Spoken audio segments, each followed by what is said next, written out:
Қазіргі бухгалтерлік түсінікті римдіктер енгізді десек болады. Рим республикасы кейінірек Рим империясы. Орталықтандырылған мемлекет болғандықтан, елдің әр түкпірінен тұрақты және нақты есепті талап ететін. Ал сол есепті жеткізетін мамандарды мемлекет өзі дайындайтын. Олар мемлекеттік касса, қаржылық құжаттармен айналысқан нағыз бухгалтерлер етін. Әрбір римдіктің үйінде екі түрлі бухгалтерлік кітап болатын. Күнделікті шығындарын воск жағылған кітапқа жазса, ал кірістер мен шығыстарын папирусқа жазатын. Себебі папирус ол ақпаратты мәңгілік сақтайды. Сол кезде банктік ұғым кең тараған еді. Ал банктік іспен жиі айналысатын римдіктер кредит, қарыз жайлы қаражатты және оның пайыздары жайлы ақпаратты есепке алып отыратын. Бірақ римдіктерге дейін есеп қалай жүрді?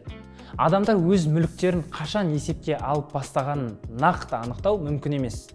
Алайда жазбаға дейін адамдар саусақтармен санап жаттап жүргендері белгілі.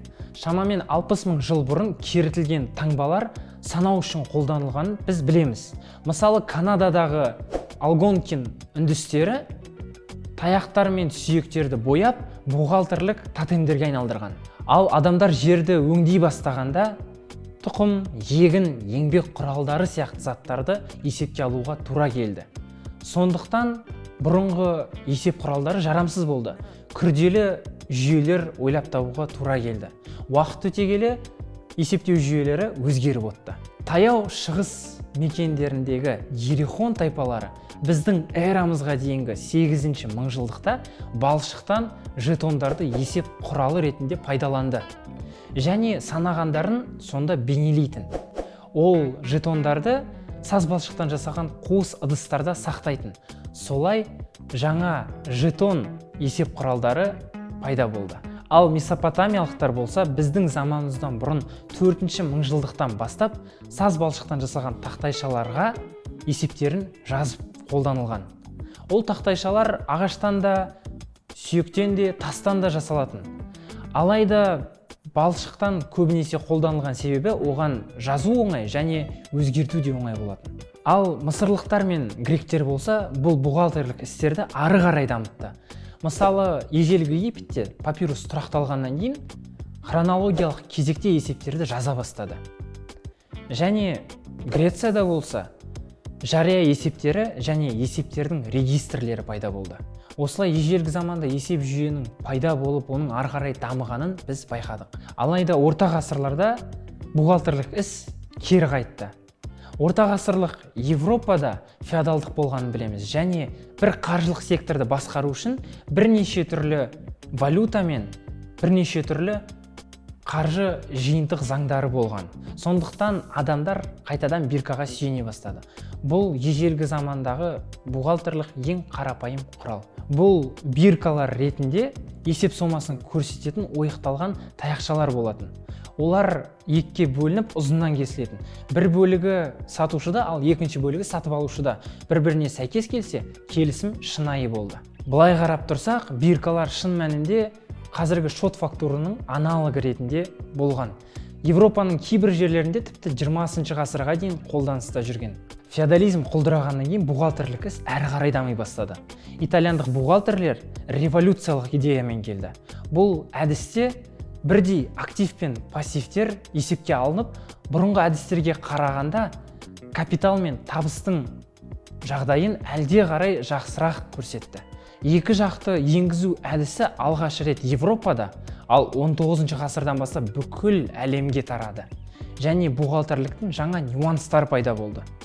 Сол себепті 1853 жылы тұңғыш ресми бухгалтерлер ұйымы пайда болды. Ол Эдинбург аудиторлар институты. Ал бухгалтерлік іс өзінің шарықтау шегіне жеткен кезде бухгалтерлік жұмыстағы монотондылықтан, банктардағы есептің қателіктерін тексеруден шаршаған өнер тапқыш Уильям Берроуз 1885 жылы өзінің қосу машинасын ойлап тапты. Ол машина қосу, алу, бөлу және көбейту амалдарын жасап, соңындағы шыққан жауапты қағазға шығаратын. Шаршаған бухгалтерлер бұл машина қуана өз істеріне қолданды. Және бухгалтерлік әдісті бұл 3 есе арттырды.